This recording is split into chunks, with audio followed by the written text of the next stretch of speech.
Greetings, dear ones. I am Kryon of Magnetic Service. Blessed are those who understand that which you call joy, or the attitude of joy, or even the chemistry of laughter, that you also understand you'll live longer. Just that statement tells you so much more about how Spirit works with you. Did you know that laughter is one of the things that passes over the veil? That it goes both ways. Did you know that? Most would say, no, it's not sacred enough to come from that which is on the other side of the veil where the angels are. Did you know the angels regularly laugh? And they laugh at things that are marvelous. They laugh at your successes and your joys. Can't you tell when you laugh that these things are good for you? Wish to celebrate a number of things.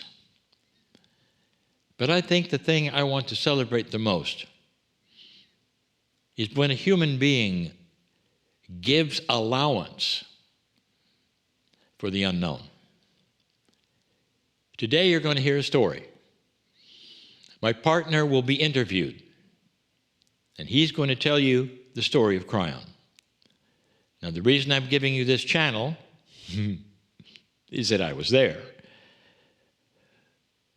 You have no idea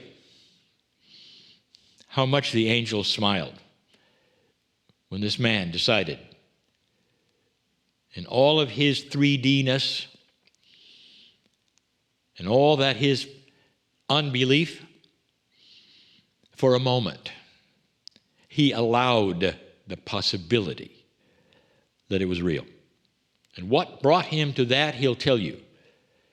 But this was the design. A design to make him look, if he wishes to, if he said yes. If he had said no, others would have done what he's done. That's free choice, dear ones. But what I want to tell you about is the process that we on this side of the veil, Spirit, if you wish, that process of talking to you about the what ifs. And the idea, if we could make you look with free choice, you might just change your life. You are so much bigger than you think, and there's so much going on more than you think. And we have mentioned that so many times in the past. We've given you so many opportunities to understand there's a bigger you and that you've never been taught about it or told about it. Truly, there isn't anyone at this moment on this planet that has a full circle of truth with organizations that are teaching you your magnificence. Not really. They all come with something else attached to them, which you either must do or must perhaps worship or whatever in order to understand there's more than just the love of God. It's a two-way love. It's love it's incomprehensible. It's unconditional. What that truly means is that you have to do nothing but accept it. And then it bursts wide open. We saw the man who sits in front of you today, in all of that which he studied and knew, and he was set up, literally, for love. For early on, he felt in certain of his spiritual organizations, he felt the love of God. He knew what it felt like. He motivated to that early, but it wasn't the big picture, and it didn't satisfy him for long. And he saw some inconsistencies. Not just that, he saw some dysfunction, and that turned him away. In that, he became the engineer he is, even still today. And in that, the logical mind often throws away things that don't make sense. And in your reality, dear ones, multidimensional events, processes, happenings don't make sense. And so there are so many that feature this logic that we talk about, that would never turn and ask, are you there? What we use, dear ones, to make you look is your own personality. So whoever you are right now, whatever you're interested in right now, we know you. We know you in love so well that we often put unbelievable synchronicities in front of you to see if you shake your head and say, I'm not going to look, or whether you go, what was that? Maybe I should look into that. And it happens all the time. Dear ones, this happens to everyone. They may not talk about it. Some see it and relegate it to the spooky world. Then they don't want anything to do with it. And you know why? Because they were taught if you see these things, they're evil. Because they're unusual. They must be an evil thing. Never understanding it's an angel who is giving you opportunities to look at something. Made you look. That's what we've said before. The opportunity was there to make the man in the chair look.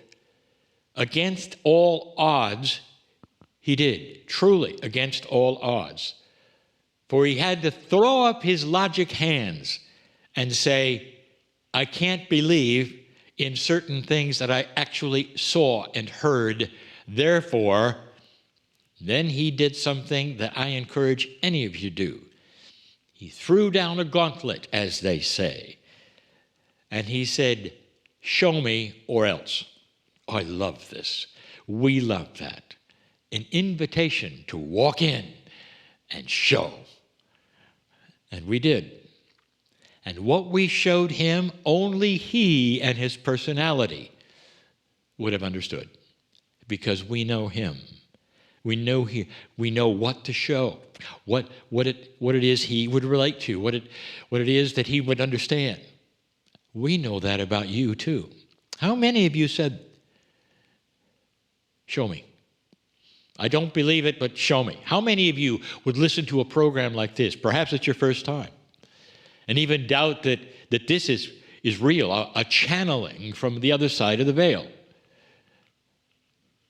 Why don't you throw down a gauntlet? Dear Spirit, if any of this is real, I am willing and I give allowance to be shown. And make it an easy show. Say, show me some synchronicities that can't be. Show me some things that I don't believe are possible. Show me those. Make some things happen here. Steer me right or left so I'll run into something that I never thought I would see or something that I'd asked for.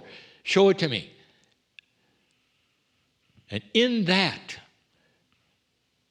you'll take a deep breath and go, oh my, what if all of this was real? What if all of this was real?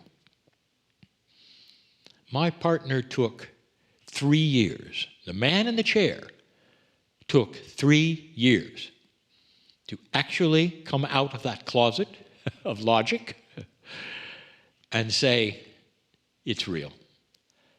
And the 3 years was him getting used to it, or not wanting others to think he was strange.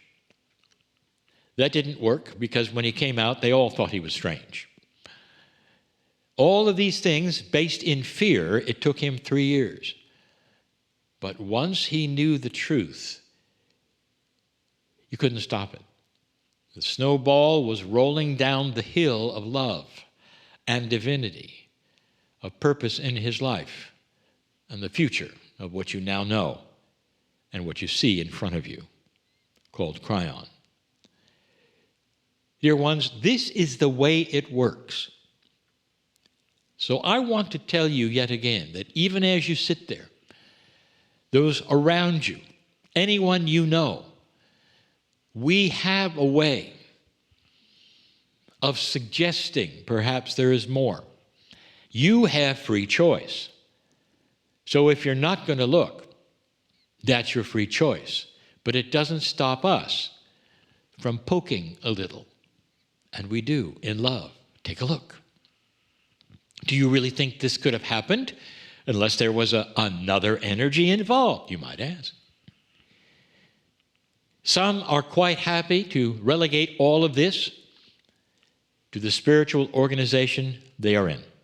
And dear ones, that's honored, because that also features the love of God and the love of Spirit. And perhaps that's enough, but the true old soul knows when they get here there's something more. My partner was ready as an old soul on this planet, a Lemurian. He was ready for it all to bust wide open and a greater truth to reveal itself. He was slow at it, but all we had to do was poke a little and show him some things that he couldn't believe. And that's when he said, "Show me." And he also added, by the way, if it isn't there, you only had one chance. One chance is all we need to show the incredible love for you. Did you know this? You all have free choice. But every once in a while, if you want to go to the next level, or perhaps beyond the next level, to multi-levels, we may show you some other things and ask you to look again, and ask you to surrender a little bit and allow things to be certain ways that you perhaps weren't all ready to allow. It happened in my partner's stair steps for him as he found out more and more of how it works and who he was and what was possible. This is the message of today. It happened to the man who sits in the chair, whose voice you hear. It has happened to so many. When we poked a little bit, and finally they said, "Are you there?" And we loved them. And it was never the same. We loved them. And it was never the same. I'm crying in love with all of you. And so it is.